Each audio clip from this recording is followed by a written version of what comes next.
Hello friends, welcome on my YouTube channel the celebrity facts. আজ দিনটি 6 December, Bharat অস্ট্রেলিয়ার border Gavaskar ট্রফির দ্বিতীয় ম্যাচের প্রথম দিন। ম্যাচে ভারতের হয়ে প্রথমে ব্যাটে নামে যশস্বী জয়সওয়াল ও KL রাহুল, আর বিপরীত দিকে প্রথম ওভারে বল শুরু করেছেন মিচেল স্টার্ক। ম্যাচের প্রথম বলে মিচেল স্টার্কের অসাধারণ বোলিংয়ে আউট হয় যশস্বী জয়সওয়াল, আর যশস্বীকে আউট করে মিচেল স্টার্ক দেখিয়ে দিলেন তার কাছে যশস্বী এখনও নিহাতি শিশু।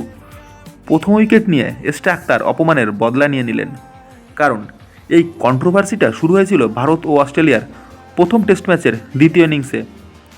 জয়সওয়াল যখন ব্যাটিং করছিলেন তখন স্টার্ক তার বিপরীত দিকে বোলিংয়ে ছিলেন, আর সেই সময় অবশ্য যশস্বী ব্যাটিংয়ে খুব ভালো পজিশনে ছিলেন।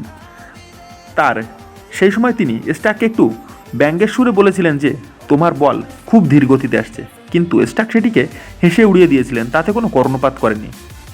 আমরা জানি যে স্টার্ক কীরকম বিধ্বংসী বোলার, তার বলের গতি ও সুইং কতটা ভয়ানক, কিন্তু গত ম্যাচে স্টার্ককে ব্যঙ্গ করার পরে এই ম্যাচের প্রথম বলেই জয়সওয়াল টের পেয়ে গেলেন যে তিনি কাকে কি বলেছেন। কারণ মিচেল স্টার্ক গত 10 বছর ধরে ইন্টারন্যাশনাল স্তরের ব্যাটারদের মনে ভয় ধরে রেখেছেন। তার বল খেলতে অনেক বড় বড় ব্যাটসম্যানদের হার্টবিট বেড়ে যায়। তিনি টেস্ট, ওয়ানডে ও টি20তে বর্তমান সময়ের সেরা একজন বোলার। তিনি অস্ট্রেলিয়ার হয়ে 2টি ODI ওয়ার্ল্ড কাপ, 1টি টি20 ওয়ার্ল্ড কাপ এবং ওয়ার্ল্ড টেস্ট চ্যাম্পিয়নশিপও জিতেছেন।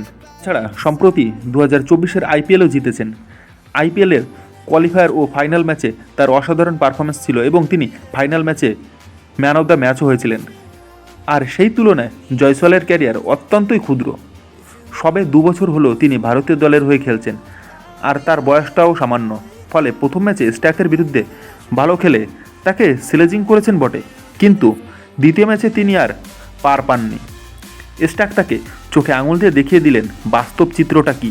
কারণ স্টার্ক যখন ওয়ার্ল্ড কাপ জিতেছেন তখন জয়সওয়ালের কোনো অস্তিত্বই ছিল না। আর এই ম্যাচে মিচেল স্টার্ক 6টি উইকেট নিয়ে ভারতকে একেবারে কোণঠাসা করে দিয়েছে। ভারত মাত্র 180 রানে অল আউট হয়ে প্যাভিলিয়নে ফিরে গিয়েছে। অপরদিকে অস্ট্রেলিয়া ব্যাটে নেমে 1 উইকেটে 86 রান করেছে। ফলে ম্যাচের প্রথম ইনিংসে এখনও পর্যন্ত অস্ট্রেলিয়া এগিয়ে রয়েছে। তো দেখা যাক এরপর ম্যাচের ফলাফল কোন দিকে যায়। বন্ধুরা, ভিডিওটি ভালো লাগলে অবশ্যই লাইক করো ও অন্যান্য আপডেট পেতে চ্যানেলটিকে সাবস্ক্রাইব করো।